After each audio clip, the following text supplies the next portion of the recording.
Boker Tov, à la fin de Parashat Vayeshev, Yosef déjà est 10 ans en prison. En prison, la prison de l'époque,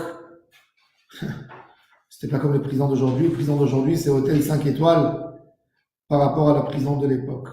La prison de l'époque, c'était un bord, un puits en profondeur où les prisonniers étaient. On leur attachait des boules de fer énormes à côté du pied, comme qui est écrit dans Tehilim, chapitre 105. Einu bakevel raglo barzel ba'anafsho. Pour ne pas qu'un prisonnier peut se sauver, ils avaient une grosse chaîne attachée au pied avec une boule en fer pour qu'il ne puisse pas sortir de là-bas. Yosef Hatzadik 10 ans dans cet enfer et il a avec lui deux ministres. Un qui était responsable de la boisson que Paro buvait et l'autre responsable des boulangers. Et ils font des rêves et Yosef essaye de leur résoudre le rêve. Et il dit à un, dans 3 jours, Pharaon va te ramener sur ton poste. Et à l'autre, il lui dit que Pharaon va le pendre. Avant de sortir, l'autre, il est content. Et Yosef lui dit, je t'en supplie, aide-moi à sortir de cet enfer où je suis. Aide-moi à sortir de cet enfer. Je n'ai rien fait. J'étais volé de mon pays natal. J'étais vendu par ma famille, par mes proches. Et même ici, que je suis arrivé ici, je n'ai rien fait de mal. Ce que m'accuse la femme de Potiphar, c'est un mensonge. Je veux sortir, retrouver ma liberté, m'évader d'ici. Et la Torah nous dit Velo Zachar, Sarah Mashkim et Yosef, Veishkacher. Quand il sort finalement, après 3 jours que Yosef lui a résolu son rêve, il sort de prison. Et au lieu de faire du bien à Yosef, il l'oublie. Le Midrash nous dit que Yosef a été puni.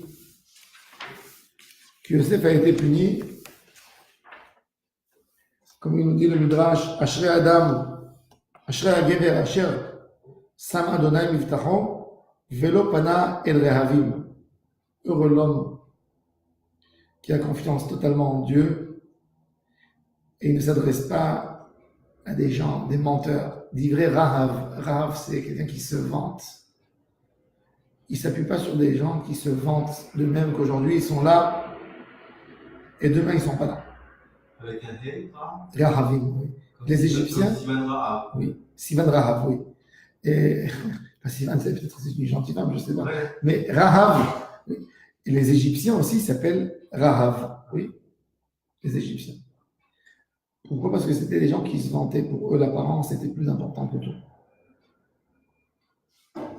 Il dit, le Midrash nous dit, Yosef, il a dit comme ça. Ve'asena imadi chesed ve'hizkartani. Alors il dit au début, parce que qui imzechartani itecha ka'asher itamlach. Rappelle-toi de moi quand tu auras ton bonheur. Ve'asitana imadi chesed ve'hizkartani. Le Midrash dit qu'il suffisait que Yosef dise à cette personne, rappelle-toi de moi. Il n'avait pas besoin de redire et tu me rappelleras à d'autres personnes. Sur ces mots, Zhartani, Yizkartani, il a pris chaque mot encore 1 an en prison. Il est resté encore 2 ans en prison. Ça veut dire qu'au total, il a fait 12 ans en prison.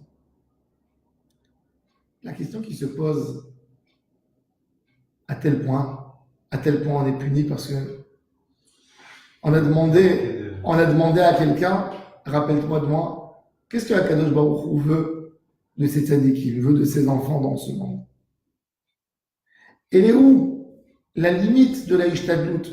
Où on doit s'arrêter? Est-ce que c'est pas humain de dire à quelqu'un, je t'en supplie, je souffre ici, fais quelque chose pour me faire sentir, rappelle-toi de moi? Où a été la punition de Yosef Hatzadik?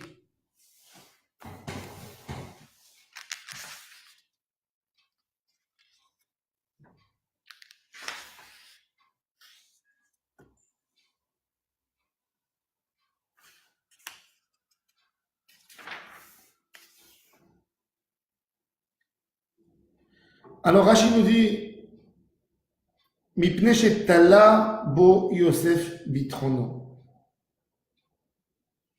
La demande de Yosef Hatzadik n'était pas problématique. C'est normal. Tu as le droit de prendre un avocat, tu as le droit d'envoyer une lettre, tu as le droit de contester ta situation, tu as le droit de crier. Le problème n'était pas le fait que Yosef a demandé au Sarah Mashkim de le faire sortir. C'est que quand Sarah Mashkim est sorti de prison, Yosef était persuadé qu'il allait se rappeler. Et il dit, ça va arriver vite, ma délivrance. Pourquoi? Parce que il m'a promis. Ça, c'était le problème de Yosef. Yosef avait tout à fait le droit de dire, rappelle-toi de moi, fais un effort pour me faire sortir d'ici. C'était tout à fait légitime. Sur ça, il n'a jamais été puni. C'est pas ça la punition de Yosef Hatzadik. La punition de Yosef était pas sur la parole, sur la pensée. Sur le fait qu'il a dit, puisque j'ai dit, tout va s'arranger. C'est moi qui l'ai fait sortir, c'est moi qui lui a dit qu'il va sortir. Certainement qu'il va se rappeler de moi, parce que j'ai fait un bien énorme. J'ai bien résolu son rêve. Il me doit sa vie. Ça, c'est le manque de bitachon à Hachem. Et Akadosh Baruch Hu nous dit, Velo zachar Sarah Mashkim et Yosef vaishkachem. Quelque chose de tellement énorme, c'est sûr qu'il doit se rappeler. Mais c'est le fait, quand toi tu veux faire un effort pour dire ma délivrance dépend de telle personne, Hachem lui a mis l'oubli. Là, je doute, on l'a fait, on a le droit de la faire. Mais à quel point, il ne faut pas qu'on pense une seconde que parce qu'on a fait une ishtadout, c'est ça ce qui nous donne notre bonheur. Comme il dit le Ramchal il a dit tellement clair, il a tellement bien formulé dans son livre, Mesilat Yesharim. Il dit, la ishtadout pour un homme, de faire ses efforts pour avoir sa parnassa, c'est normal, c'est légitime. Dieu, quand il a créé Adam, quand Adam a été maudit, Dieu lui a dit, avec souffrance et sueur, tu mangeras ton pain. Mais il dit, ne pense jamais que parce que tu as eu une sueur, parce que tu as travaillé, tu as obtenu ton pain. Tu as travaillé parce qu'il faut travailler. Tu as fait ce qu'il faut faire parce que c'est ce qu'il faut faire. Mais ne pense même pas une seconde que c'est ton travail et ta sagesse et ta clairvoyance qui t'a amené ton bonheur. C'est que la bracha d'Hachem. Et la différence est très fine entre eux. La personne a tendance de dire j'ai obtenu ce que j'ai obtenu parce que j'ai travaillé très dur dans ma vie. Non. Il y a des gens qui travaillent très dur, beaucoup plus dur que toi en Inde et en Chine, et au Taïwan et dans des endroits, et ils n'ont pas de quoi manger. Ils travaillent 15 heures par jour pour $1, monsieur. Beaucoup plus dur que toi. Des enfants qui travaillent depuis 7 ans et 8 ans dehors, et ils n'ont pas de quoi manger. Si tu as de quoi manger, c'est parce que Hachem a décidé de te donner. Sur ça était la punition de Yosef. Yosef était sûr que parce qu'il a résolu le rêve, ça va lui amener sa liberté. Sur ça, Hachem Yitbarach a puni. La avodat Hachem, et c'est ça la difficulté, de savoir dire merci à Hachem Yitbarach, même dans les moments de l'abondance. Quand on est dans le manque, quand on est dans le doute, quand quelqu'un il sait pas, j'achète cette maison, j'achète pas cette maison, je fais ce travail, j'ouvre cette affaire, j'ouvre pas cette affaire, on se confie complètement dans les mains d'Hachem Yitbarach.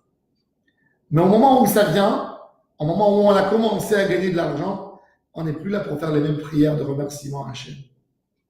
Pourquoi? Parce que déjà on pense, on s'approprie notre réussite à nous, à soi. On s'approprie notre réussite du moment qu'on a dit une formule de sagesse, de chokhma. On a sauvé quelqu'un, on est sûr qu'on l'a sauvé et qu'on lui a tout donné. Et en fait, Hachem Yitbarach nous dit, non, ça ne marche pas comme ça. Tu as reçu ce que tu as reçu parce que c'est moi qui ai décidé de te donner la bracha. Birkat Hachem Yitarashir. Et ça, c'est la plus grande leçon de cette paracha. Velo zachar Sarah Mashkim et Yosef. Qu'est-ce que tu as à faire dans les normes? Oui, même dans ça, faut pas abuser, il faut pas faire plus que ce que la majorité des gens font. Mais sache qu'avec tout ce que tu as fait, ça dépend d'Hachem Barach. Tout ce que tu as fait, ça dépend uniquement d'Hachem Barach. Et renforce-toi un Emouna, comprends que tout le bonheur vient uniquement d'Hachem. Chez Eliane Shabbat, Shalom Borach, en fin de semaine à tous et à toutes. C'est 2 ans de plus pour qu'il comprenne. Un homme comme Youssef Hatzadik qui doit nourrir le monde entier, il a besoin que sa Emouna soit très forte. Ah, tu ne l'avais pas.